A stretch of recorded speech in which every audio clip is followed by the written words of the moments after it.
Welcome to your first day of class, everyone. I'm Marketing Communications Manager Daniel Sloan, and on behalf of Trident, I want to say thank you for taking the next step in your educational journey with us. New students often have a lot of questions, and we're here to help. As a way to ease you into our unique student-centered model, we designed this webinar that will cover all the areas vital to success in your chosen program. Let's introduce today's presenters. First, we have Dr. George Del Hierro. He joined Trident in 2010 and currently serves as the department chair in University College. During his time at Trident, he has worked closely with students in a variety of roles, including academic advising, financial aid, and academic probation support services. Dr. Del Hierro earned a PhD in educational leadership from Trident and has received numerous awards during his time at the university, including honors for communication and collaboration and for student motivation. Next, we have Tasha Cureton. She currently serves as a Student Success Advisor 3 and part-time faculty member. For the past 10 years, she has helped facilitate initiatives to improve student success, namely as senior manager in the Center for Student Success. From assisting with orientation to being a member of the Committee of Academic Standards, her passion is to help students reach their academic dreams. She's a Trident alum graduating from the Master of Arts in Education program and is currently a Doctor of Education student. Just a few notes before we begin today's session. Although a portion of the webinar has been pre-recorded, you have the option to ask questions at any time. Look for the control panel on the right-hand side of your screen. Find the questions box, type in your question, hit submit. The FDOC team is behind the scenes right now. Let us know if you have any questions and we'll answer them during the live Q&A session at the end of the presentation. Now I'm going to hand things off to Tasha to talk about student success tips. The floor is yours. Thanks, Daniel, and welcome everybody. We're so excited to have you here. I love Trident University. I've been a student, I teach, and I wear many different hats, and I work with students very closely. So this is an exciting time for you to start on your educational path. Here's some things that we're going to go over today. We're going to talk about tips for success. I'm going to spend some time really digging in there. It can be a little nerve-wracking when you haven't done school for a while, or it's just a totally new environment. And so we want to make that transition as smooth and comfortable as possible for you. Dr. Del Hierro is going to talk about academic writing. That tends to be one of the main concerns with students when they're coming back to school is, how do I write? How do I get back in the mode of formatting my paper? And then we're going to talk about career and networking support. But I would ask everyone to stick around for what I think is one of my favorite parts of the webinar, which is the questions section. We always have great questions, and there's a great student success story at the end, so stay tuned. Now we're going to talk a little bit about just tips for success and moving into your classes for the first time. So whether you've been away for years, maybe this is your first class in college, or maybe you're just transitioning right into a different school, we want you to be confident. Everyone here has a different walk of life, and you all bring different perspectives. Whether you're a stay-at-home parent, maybe you're a veteran or advanced in your career, or maybe like one of my 89-year-old students who came back and got a master's degree, you're in another season of life and you're ready to move forward. So what I mean by that is, know that your perspective will enhance the conversation and your discussions in your class, and you are worthy to be here. So feel free to ask questions. Know that you're supported. We're going to talk about your support team. Get to know your professors and peers. As faculty members on here, we often see students a little nervous to reach out to us, and there's no need for that. We want you to feel connected as a university and between you and the student. You as the student, my apologies. We're going to talk a lot about time management and long-term academic planning, but most importantly, have fun, and this will help with your motivation. This is something, if you ever get stuck or just feel like things are difficult, that's when it's time and a trigger should go off that you need to reach out and connect with us. And we are here and we genuinely want to help. So let's start by talking about time management. And this is something very near and dear to my heart. As Danny Sloan said, I got my master's degree at Trident University. At the time, I was a manager. I had a very extremely premature baby.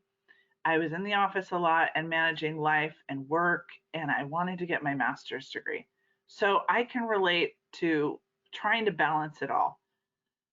One of my rules was when I got home from work, I wasn't allowed to sit on the couch. And the reason I say that is because it is so easy, especially these days, to just sit down, watch some TV, or get on your phone and just kind of veg out. By staying off the couch, my rule was then I wasn't allowed to sit on the couch until I went and did my homework. So that kind of comes up to our first point, which is create a time management plan. This might be new for some of you, or some of you might live and die by your planner. And so if this is new for you, think about it this way. You're creating a plan to succeed. When I see students not creating a plan, sometimes I challenge them to do so, and usually they come back and are able to submit more on time. They're able to figure out when they want to go to school for themselves. No one here is telling you to go to school at what time, right? Usually you have a certain amount, whether if it's your CERT program, you have a week, or if it's your master's, associates, or bachelor's, you have 2 weeks to do your module. And so anytime within there, you need to set aside a few nights or maybe mornings, whenever you think best and you have time dedicated to make that your school time. So when your friends call and they miss you because they haven't seen you in a while, you've got schoolwork to do and you want to plan your life around that. Now, Trident is all about flexibility too. And so consider weekends, holidays, birthdays, vacations. We want you to have a life, but you're now fitting this new component into your schedule.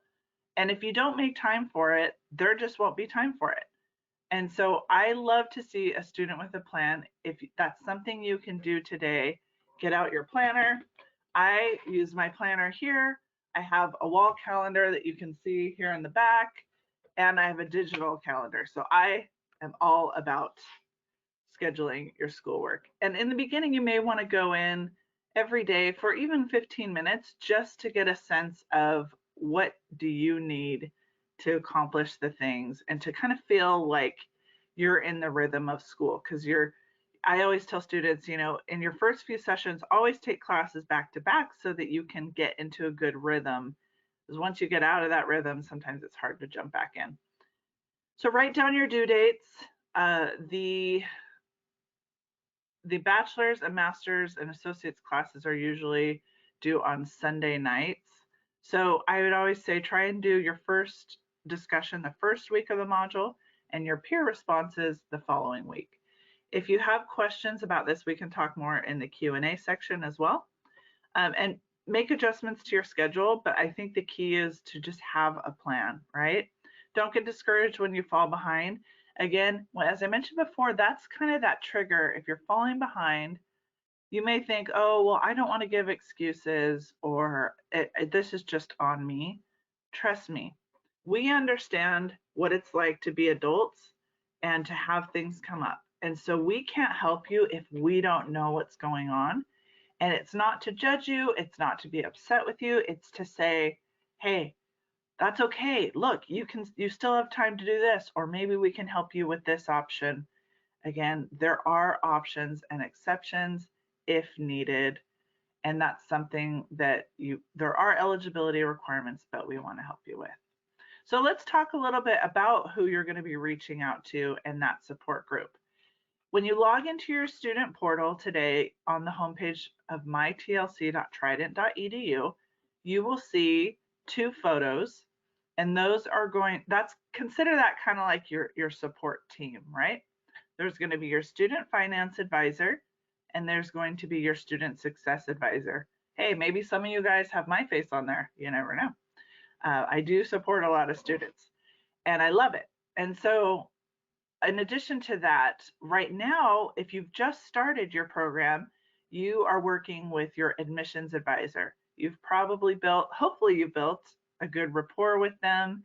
And once they get you all set up in class and started in class, within the first 2 weeks, they're going to transition you over to someone like myself, a student success advisor, who is then going to become your point of contact. I'd always encourage you to save their phone number, note when they email you. I always try to only email my students when it's something important that I want them to know. And so just kind of start to get in the groove of checking your emails every day, or we text and we call. So, and then finally, the other piece to that puzzle is your instructor. Now that will change from session to session, but they don't know what they don't know, right? And so if you're not submitting work and they don't know what's going on with you, they're just assuming maybe they're not interested in class, or you just don't want to leave any room for assumption. So I would always say, even just email your teacher and give them an update about what's going on, or if you have any questions, or maybe there's something that you like about the class. So just know that although you're alone in your room or at your desk doing your work, you're not alone. You are part of this bigger Trident family. And so I really hope that when you make it to our commencement and you watch the video or you attend in person, that you can see that you are a part of a much bigger, huge Trident family. All right, so now we're going to talk about some of our resources. You may be wondering, okay, what is there available for me that's going to help me transition and getting started in school? So in your mytlc.trident.edu portal, there is across the top several options, and one of them on the far right says My Resources. Here you'll see a list of resources available to you.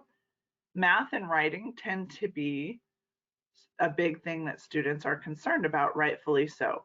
Usually students will be nervous about managing their time and writing and doing the academic piece. If you can manage your time, you've got half of the battle won. Now here's the resources that could help. We do use APA formatting as our general formatting style for the school for papers. Now, it is important to note that that's what we stick with, but it's depending on your assignments, it might not be required. Like in a math class, they might not ask that you do APA. We are in the transition right now. Some classes are using edition 6 and some 7. That is something that is in the process of transitioning. So I'd always ask your teacher, but the key is I would encourage you to start to get to know that. A quick Google search and you will find so much information on that. But don't be worried, don't be overwhelmed by it. Learning is a gradual process, right? And then the Turnitin guide, which is something to kind of help you ensure that your work shows as your original work. The next thing that we're going to talk about is tutoring services. So if you see on this next slide that you are in one of these classes, English 101, Math 101, Statistics and Math 201, Health Statistics, Operations Management, Finance, or any of the TUX courses, there is something, and you'll see on here on the screen, that's called free tutoring. What this is we've partnered with tutor.com. And so if you're like me, you stay up late and you do your homework after the kids are in bed and everything's done. And so you can access a tutor anytime, 24/7. And it usually takes about 1 to 2 minutes to connect, but it's a great option if you're just feeling like, I just need to ask a few questions, or am I doing this right? So I'd encourage you to use that. The next is one of my favorite options or resources, because it's something that I help facilitate. Every day I'm in this orientation helping new students answer questions, have discussions.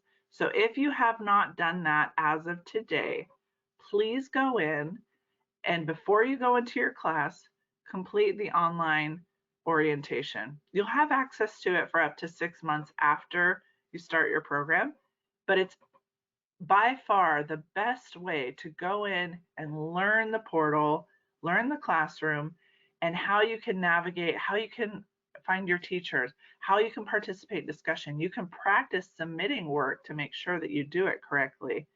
And I'm in there every day answering questions and just making sure people feel comfortable. And usually the feedback is that, oh my gosh, this is what helped me and overcome that hump and feel comfortable. Next, we're going to talk about just kind of first steps to do.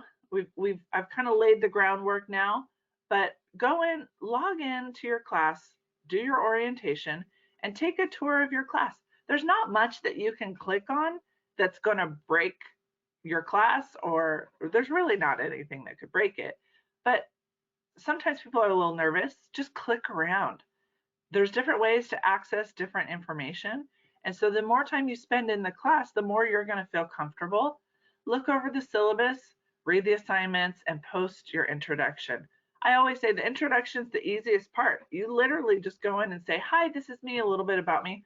And then you get to read about your peers and see that you might have a lot in common or something to learn from the peers in class. Ask questions and develop your time management plan. So that's kind of like the pre-gaming for the class, right? You want to make sure you've read the syllabus, you've read everything, but don't feel overwhelmed. I always felt in college, like the first week of class, that it was a lot of information, but then over time, you get reminders, you check your schedule, and you're doing good. And so develop that plan and check in with your advisor. I always, whenever I see a student that I don't know, I call them. I'm like, I need to know you because we haven't spoken yet, and I truly want to know them and what their goals are. So in summary today, you're going to log in, you're going to complete your orientation, you're going to introduce yourself in your class, and then I would encourage you by midweek, usually by Wednesday, to submit at least your Module 1 discussion post. That's different than your introduction. That's an actual assignment discussion post. Keep in mind, teachers are bound to a rubric. What is a rubric? It is a list of criteria that the student needs to meet for each assignment. And so you can see even in your class, okay, if I submit it on time, I'm going to get like full points, or, you know, they require this many words, so I get this many points. So always look at your rubrics. For all of our assignments, every module is 3 assignments. You're going to have your case assignment, your SLP, and your discussion post. Most classes have 4 modules. I think pretty much all of them. And sometimes your SLP might be a quiz or a paper. Your case assignment typically is a paper or an activity in that regard. Get to know your professors, set up your work area, and just be ready to go. And I would say as soon as you get your first discussion in, try to write a paper maybe by the weekend so that you don't have your case assignment, your SLP the second week of class. Or if you do both of them in the second week, it's no problem. But just make sure that you kind of know each day what you're going to be working on and submitting. And so my last advice is just really reach out, and we don't want you to feel alone. I always tell my students, I am full of the most random information. And so you don't know unless you ask. Maybe you can't find a resource in the library. Maybe you aren't sure how to set up text to get a grade notification. We can help you with that. So that being said, I'm excited for you. Hopefully that this information was helpful. I'm going to turn the time over to Dr. Del Hierro, and he's going to discuss one of the topics that I think is really crucial, and get ready to take some good notes. We're going to talk about academic writing. Dr. Del Hierro, I turn the time over to you. On behalf of the faculty, I just want to extend my warmest welcomes to all of you. It's always the most exciting time of the month for us to welcome in a brand new crop of leaders into the Trident family. And so we all look forward to interacting with you, getting to know you, and seeing what great things you accomplish in and out of the classroom. So this section focuses on academic writing. It's one of the points of concern for some students, especially who have been out for a while. It causes some anxiety, and so the goal of these next couple slides are just to relieve some of that anxiety and give you some direction to build momentum. So Michael mentioned it, but these first couple of days, it's going to be really imperative for you to get the wheels going. And so I hope to provide a broad overview of what your faculty will expect of you with writing and to relieve some of that anxiety for you. This first slide is it's meant to frame your mindset for what the expectations are within academic writing and why and how is it different from what you might be used to within your military experience or business experience. So the three key differences that I want you to think about between business and / military and academic writing are the goals of writing, the process of writing, and voice. And so when you're in the military, so the first one is the goals of writing. If you're going to graduate from an accredited institution, you're expected to have a high degree of written and oral communication skills. And so that is kind of what we're helping prepare you for upon graduation. So the first point that I want you to think about is the goal of writing. So when you're in a business environment and when you're in a military environment, your goal of writing, the only purpose you're writing is for mission accomplishment and to accomplish objectives. The difference within what you're going to find in an academic environment is that the goal of writing is to help you become a better communicator. And so there are some steps and some areas that we look for as your faculty to help you become a better thinker and to help you become a better writer, a more effective writer. So for example, within the military and in business, you're writing to accomplish this objective as quickly and efficiently as possible. And when you're in your academic classes, we're looking for your logic and rational thought development of your ideas. So sometimes this comes out when you're answering questions as maybe a 1 to 2 sentence or a 1 to 3 sentence reply to answer a question, because you're in that mindset of answering the question and giving the conclusion as quickly and efficiently as possible. But that's not the only thing. That's actually not the most important thing that your faculty is looking for. It's not really what we're looking for. We're looking for the reasons why and how you came to those conclusions, your critical thinking skills, and your logic and your rational thought development. And so that takes more time and it takes more effort to lay out those arguments and to do the research from different sources and integrate the background readings into your experience to support your conclusion. So your faculty member is not just looking for the answer. We're not just looking for the conclusion. We're looking for your reasons why, the thinking and the evidence behind it, and your logic and your rational thought development. The second area of that's a challenge or the difference between military and business writing versus academic writing is the process of writing. So when you're in a business environment or you're in a military environment, your superior would give you a command or an objective to write up a memo or write this up or write that up, do a report. You pass it off to your superior edits it, adds a couple things, passes it off to their superior, and before a decision is made, there's 2 or 3 hands that have touched this document. That's different than what you're going to find here and what your experience will be in an academic environment, because you are the single author of this document, of this assignment. So you have to go through the brainstorming. You have to go through the outlining and the editing and the drafting and the formatting, and all those things take time. And so you have to consider those elements when you develop your time management plan for these classes. The third key difference is voice. So if you haven't noticed, especially in the military, you're big on uniforms. I mean, you're dressing the same, you're often talking the same, and sometimes that comes out in your writing. That comes out in your writing, and so that causes some issues because it raises some concerns for academic integrity issues. So we want you to be aware of that. Your instructor will be looking for your independent understanding of these concepts. And so we're looking for you to paraphrase different ideas from a variety of different readings and background sources. We're looking for you to summarize some of these ideas in your own words. So quotations are great, but your instructor will care more about your understanding of these concepts. And that is different than stripping out a quotation and sticking it in your paper.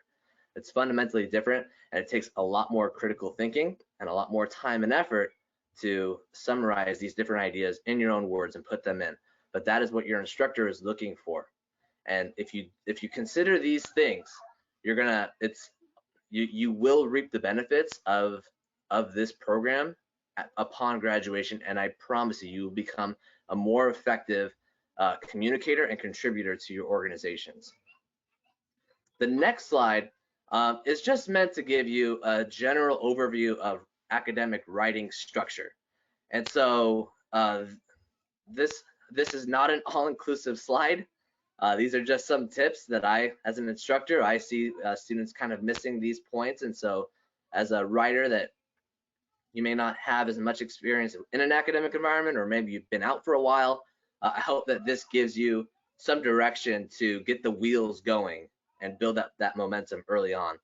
And so there are more resources, more in-depth resources like the ones that Michael mentioned within the Writing Center and our resources drop down. So please make use of that. But here I just want to frame your mind into what we're looking for in terms of structure and content. So there's basically going to be three main parts of your essay: the introduction, the body, and the conclusion. And so your introduction is kind of like any presentation you may give, like a PowerPoint presentation. You always have a first slide that tells your audience what you're going to be talking about and why it's important. And so that's your introduction paragraph. You're just going to be basically presenting an overview of what you're going to be talking about and why it's important. So I want you to think about this, because there's an important statement in your introduction that your instructors look for, and it's called a thesis statement. Essentially, this tells your reader what the purpose is of your essay. And so a great way for you to know what your instructor is looking for is to look at the module learning outcomes. So every module, you have 4 modules. Every module will have learning outcomes on the home page. So every module will have learning outcomes for every assignment on the home page. That is basically what your instructor is looking for, and that is what your instructor will be looking for or measuring your understanding of those concepts. And those are great statements to put into your introduction paragraph, and to help ground you when you're answering these questions. So in addition to the learning outcomes, your assignments will have like 3 or 4 questions that you have to answer. Use those learning outcomes as like the lenses to view those questions. So address the learning outcomes through answering the questions. So consider that with your thesis statement development, and definitely make use of those module learning outcomes, because they give you what your instructor is looking for on each assignment. From there, you got your body paragraphs. And so the best recommendations I could give you when you're first getting going in your writing is to break up those questions into sections and subsections using headers and subheaders. So just like on a PowerPoint presentation, you have headers that tell your reader or tell your audience what this slide is about. Same thing within your essay. Include a header, include subsections within that make it overtly obvious to your instructor that you are addressing this part of the assignment. This is the key term that you're going to be addressing. So not only does it provide some structure for you for your essay, but it also makes it very obvious for your instructor that you are hitting all those points within your assignment. And so again, going back to the content of your assignment, is your instructor looking for the conclusion? Yeah, sure, we're looking for your answer to the question, but again, we're looking for the reasons why. And so when you draft your paragraphs, I kind of want you to think about aiming for about 4 to 7 sentences. Trust me, nobody's going to be counting your sentences out, but I think it's a good guideline for you, because if you're going below that 4-sentence mark, then you're probably being a little bit too brief or concise, and you're not exploring the topics or discussing the topics in detail. So make sure you're going back and citing some evidence from your background readings. Again, we're looking for APA citations and some evidence, some objective research and evidence to support your conclusions. And if you're going above that 7-sentence mark, then you're probably rambling on too much, or you could make that into a more concise structure to better highlight your ideas, or you just need to break up that longer paragraph into some more paragraphs, into maybe 2 or 3 paragraphs. But you don't want to go on and on a page and a half of text, of block text. You really want to break that up into small sections and subsections, include those headers, and make it really easy for your instructor to pick out those main points. If you're struggling, again, I talked about the thesis statements above, but if you're struggling in terms of how to start a paragraph and what your instructor is looking for, I always mention these points right here. Define the key term, explain the application of the key term to the assignment, and then discuss why the concept is important to either the module learning outcome or just the class in general. Specifically, and with specific focus to the module learning outcome. So those 3 points, I think if you cover those, that should get you to that 4 to 7 mark. Include some evidence in there to support your ideas, and that's a great way of just getting started.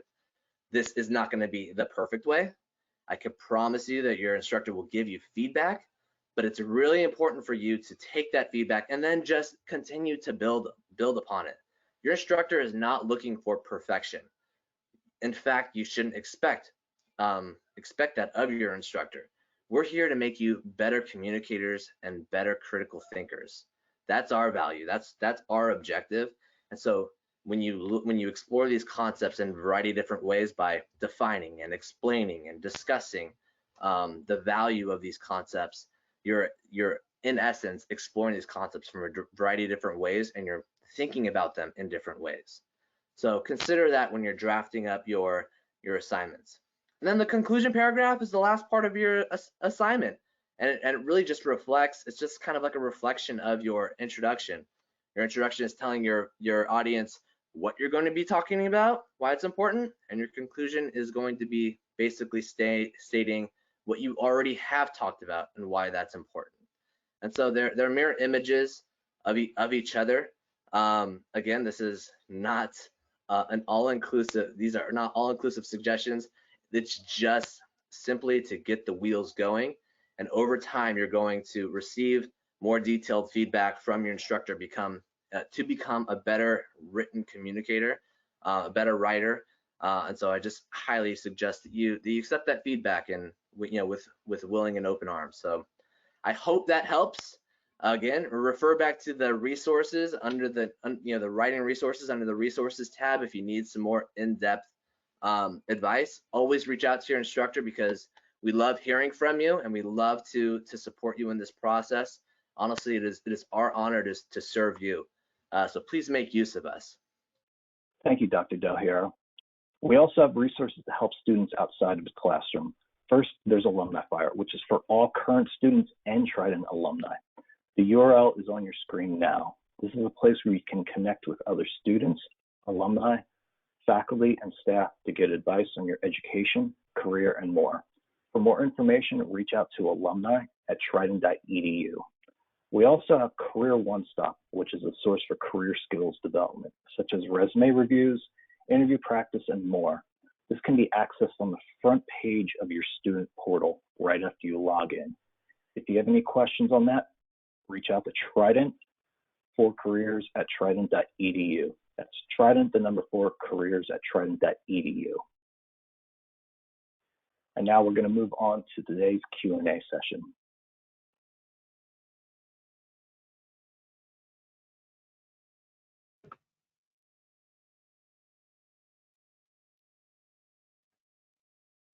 Hey, good afternoon, everyone, and welcome to the new session. glad to have everyone here. We have a smaller group today, unfortunately. On screen, we have Tasha Cureton, Student Success Advisor 3 Extraordinaire, and I'm Daniel Sloan. I'm Trident's Marketing and Communications Manager. So any questions for us, let us know. You can submit those questions, which I see a few of you have already done, in the control panel. So on the right-hand side of your screen, go about halfway down, type the question in, and hit submit. But first question, and it's for you, Tasha. What's the difference on the calendar between Fastrac and Fastrac courses? Great question. We have a vocational certificate program, and then we have the Fastrac program, which is for all associate, bachelor, and master level students. And so at the Cert Track, you will know if you're in a vocational certificate program, for example, like medical billing and coding. And those are 4-week classes, and those are Cert Tracks. It can be a little confusing because it is the first track on the university calendar. And so you always want to make sure that you verify which program you're in. The Fast Track is the only track for associate, bachelor's, and master's. Back in the day, we used to have longer tracks, but students requested shorter ones, and so we have our one Fast Track. I hope that clarifies the answer. It should. But if you have any follow-up questions, let us know. And next question, I'm just going to stop saying next question is for you, Tasha, because obvious. And one of our favorite questions, which assignment should students be starting with? Should they start with the threaded discussion, case, or the session-long project? Great question. I used to have a very specific answer, but the classes have changed, morphed over time. And so what I would say is always, I mentioned get in the introduction, go in, and what I like to do is do the readings and kind of break it out. And as I read, having already read the assignments, I kind of parse out my notes for each assignment. But I would suggest do the readings and then knock out the module 1 discussion right away, because then you're engaging your peers and you're feeling confident because you've already submitted an assignment right out of the gate, right? And so the trick to that is week 1, submit your initial post for your module 1 discussion, and then week 2, over various days, you want to spread out your peer follow-up discussions, which are just as important as the initial post. So I like to do that because I feel like, boom, I've knocked out an assignment right out of the gate. And some instructors will require that you post by Wednesday or Saturday of this week. So you want to make sure you meet that requirement, because the case and the SLP are not due until the actual module 1 deadline. Now, do them ahead of time. I think that's great. I would normally say start with the case because that's the heaviest weighted assignment, and you want to make sure that you do a great job on that. But some people like to go into the SLPs because some SLPs in some classes have quizzes.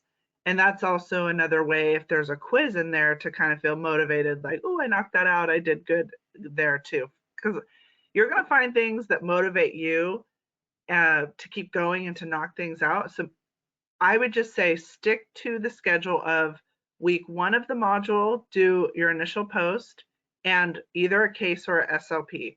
Week 2, do the other case or SLP that you hadn't done, and then the peer discussions follow up. If you stick to that, by the time module 1 comes, you're not going to feel overwhelmed or scrambling, and it's just a nice pattern to get into so that you have a good rhythm each week. Yeah, and to build on that, like Tasha said, everyone is different, but I'm a doctoral student, so maybe a little different, but I have a very strict schedule I keep for myself each module. By Thursday of the first week, my threaded discussion post needs to be finished. And I always do the case first because from a mental standpoint, it is a concept called, I think it's actually called swallowing a frog or whatever, getting rid of the worst thing or the biggest thing right away. So it's all downhill from there.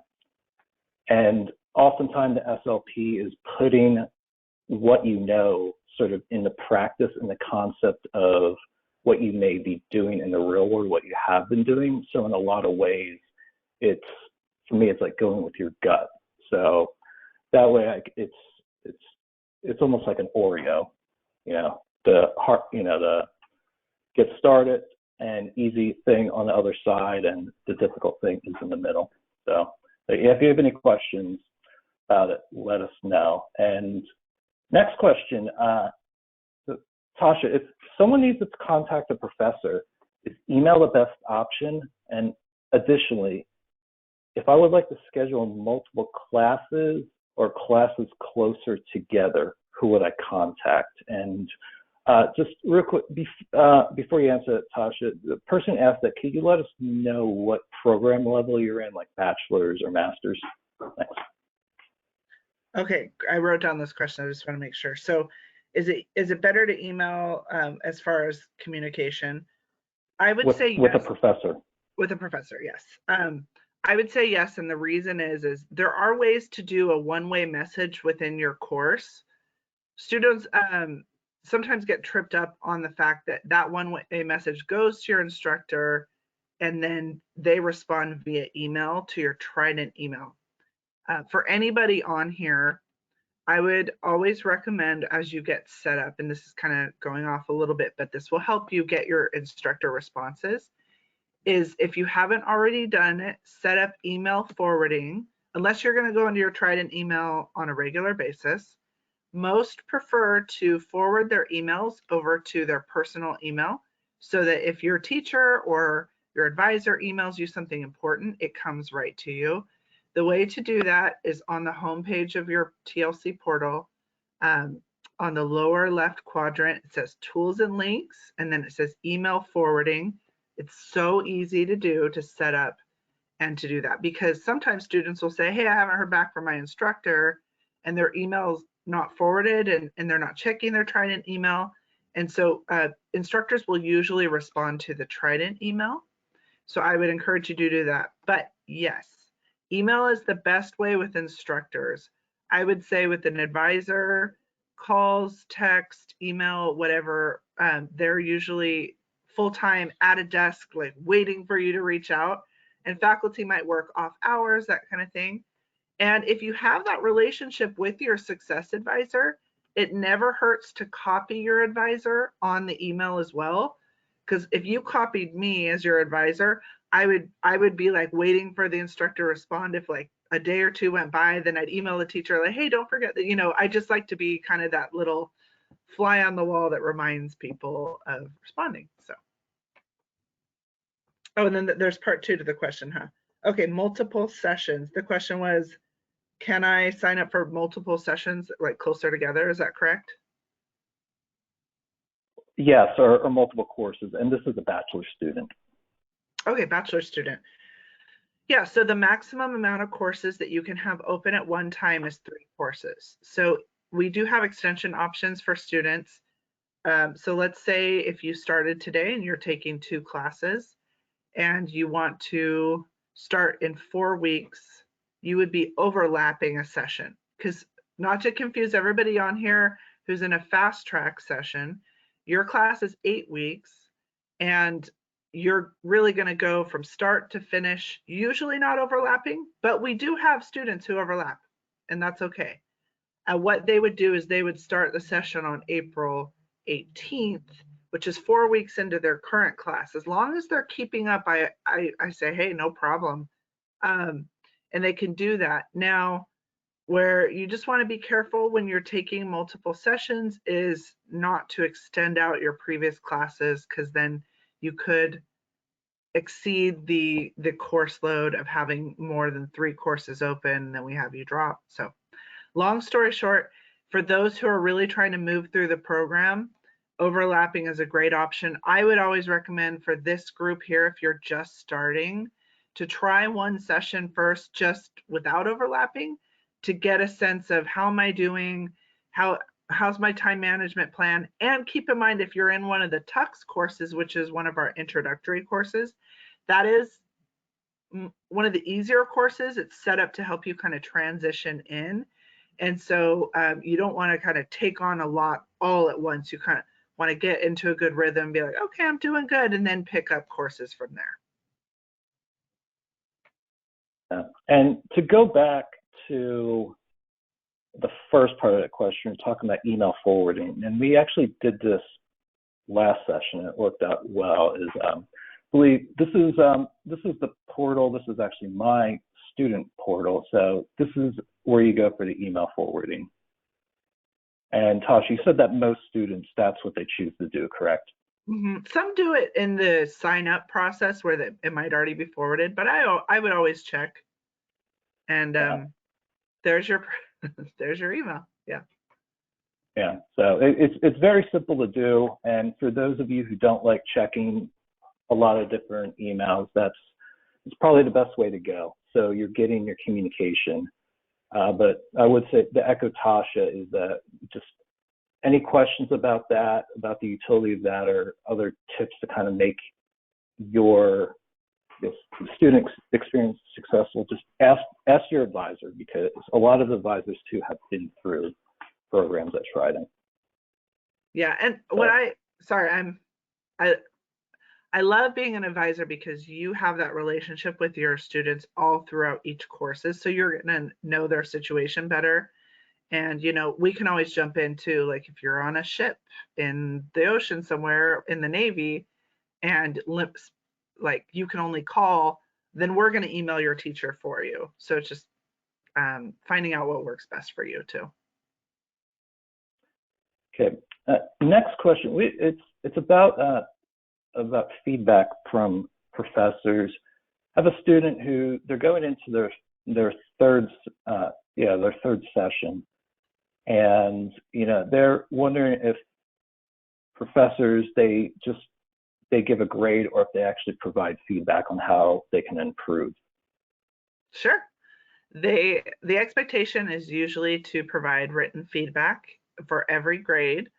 I think the only exception is when they're on an extension at the very end, they're submitting at the very end. So ideally, that's why you would want to submit. I'd say, as soon as you complete an assignment, don't kind of sandbag it and wait till the module's due. If it's done, get that submitted. The teacher, they're going to have time to evaluate it. They won't have a bunch of other papers to review, and they are expected to review it in a timely manner. They write written feedback, as well as there's a grading rubric that is mostly used, and it's a breakdown. So you'll see written and the rubric, and the rubric breaks down points for each category: timeliness, understanding, properly citing your resources. And so if you're like, why did I get points deducted in the rubric, will usually have the area of where you might have been marked down. I don't often see a rubric done without the writing. It is possible, but I would always encourage, if you have any questions, to reach out to your teacher. I think more than not, feedback doesn't get provided. People just see the letter grade and they kind of move on. But I know an instructor always appreciates reading and applying the feedback, because in my classes, I take time to do it, and I want to set you up for success. So if there's something you're not getting, I want to provide you that information, and then I want to see if the next assignment, if you're going to apply the recommendations and the suggestions. And sometimes you can tell if people maybe aren't understanding it, or maybe not reading it, because they're just continuing to do the same thing. And so there is usually some pretty helpful hints in there. Yeah, and I'll add on this, is that as a student, I collect all of my feedback. Going back to my very first class, every piece of feedback I've gotten, I've saved. And believe it or not, I look back at it, and you feel that you're not getting enough feedback, I think it would, definitely don't be shy about asking, especially if there's areas where you're maybe uncomfortable in, or you really want to improve on, just, ask for feedback there and ask for guidance, because like Tasha said, and I know if Dr. Del Hierro was here today as well, he'd echo the same thing, is that they are dedicated to their students and they're here to help you. So don't be shy about asking. Yeah, and it looks like, hey, you're reading our feedback. Yay, let me help you. But I think I tend to see students get nervous to kind of reach out or question. And we're just an email away or a call away. So I don't be too nervous. They do want to help. and we have one more question, and after that question, we're going to be showing a student success story from one of our recent doctoral graduates, who also happens to be a bachelor's and master's graduate from Trident as well, and ex-military. So very excited about that. But last question I have for you, Tasha, is there a practice place to submit papers before submitting the final grade? Sure. The answer is yes. Now, when you go in to practice submitting it, you're practicing to submit. You're not practicing to get a grade. So in every class, there is a Dropbox. It's called a practice Dropbox. It's usually below the introduction and the cyber cafe. Right below it would be a practice Dropbox. People practice there, one, to make sure that the assignment uploads, and two, to check their Turnitin scores to make sure that their originality report is not too high. And an originality report is basically flagging, is this kind of similarly copied to a resource that isn't cited well? So you always want to make sure that your Turnitin score is low. The Trident orientation, which many of you probably have done to this point or are doing this week, there is a practice assignment where you, in Module 5, where you upload an assignment just to get the hang of it too. So there, you can always do it in the orientation all you want. I look at each one of those and I do give feedback, but in the class there are practice Dropbox. I would just not expect that if you upload it there, that it's going to be reviewed for a grade. And a follow-up question from me is that with Turnitin, what are the best tactics for students to get the best possible Turnitin grade, which is, of course, the lowest grade? Sure. So let me back up and explain that in your course syllabus, you're going to see something talking about originality.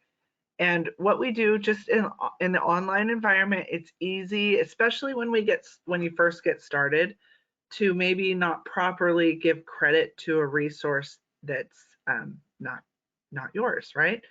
I would always suggest, where appropriate, now this is covering all classes, so this might not apply to your class, but in a paper, you want to make it very evident what's your line of thinking and then what is the source that you're citing. So for example, Tasha in 2022 said this XYZ, and I believe, or it's noted that this is not a correct principle, and so that way it's very clear in that area, like, okay, that's what Tasha's saying, and this is my feedback, and citing that. So if it's not properly cited, when you upload it to the Dropbox, within about 10 minutes, it's called what we call an originality report. And you can always go into your Dropbox and view it and click into it. If it is higher usually than 20% or so, it could cause the instructor to look a little bit deeper about what's going on. There's so many situations here, but I would say, if you see it, the report on the high end, 50%, 60, 70 and above, I would be concerned. If I were you, I'd probably want to reevaluate it and make sure that you didn't use too many quotations, like direct quotations where you took a block of someone else's writing and plug that in. Because if your paper is just a lot of copied in quotes, it's going to get flagged. Another way to work around that is that you would rephrase what they're saying. So, Daniel Sloan said in 2022, that this is a great resource to use, but maybe he said it differently, but you're kind of just regurgitating in your own words what he said and still giving him the credit. That can help your score go down. Now, I know we're really getting into the weeds, and so some of you guys might not even have this issue in your first class. Maybe you will. I would just be aware that it's a process, right? So maybe on day one, you get it, maybe you don't. And then over time, as you're applying the feedback and you're learning, then you're going to start to get the hang of it. And that comes with all academic writing. When I went to a private school and in my bachelor's degree, it was the same thing. I had to learn that process. And so to give yourself flexibility, patience, and grace, that it's all a process. You're not going to come in here and know everything on day one, and that's okay. So just I guess one more maybe as an example, and this is actually a question that was asked in first day of class maybe about a year ago, but if someone writes something that they know is true, like I guess to put it in context of now, is that we both know it's true that the COVID-19 pandemic has increased the number of people who are working remotely. Obviously that's true, but is that something that should be cited, although like we know that's true? Sure, good example. So the idea is if it's general knowledge, you don't need to cite it. If the sky is blue, you don't need to prove it, right? If we all know what the ramifications of Trident is. But if you start to get into numbers or like a really specific example that's kind of outside of like your personal experience, then yeah, you want to cite it. I would always say too, like if maybe you have a very specific knowledge in a certain area, I would just go in and find, and maybe this is more applicable in the upper level bachelor's and master's stuff, but I would just find a supporting resource that kind of proves your point and cite that as well. Yeah, and yeah, as Tasha was saying, it is kind of in the weeds, but the last question I brought up, it did come from a bachelor's student last summer. So you never know. And if you do have any questions about that, we're happy to follow up afterwards. And there's a survey that pops up towards after the webinar closes. So thank you everyone for your participation. Good luck this session and of course beyond, because we want to see you on graduation day. And thank you, Tasha, for your support and your contributions. And now we're going to end things with student success story from three-time Trident graduate, Dr. Chadwick McGuire.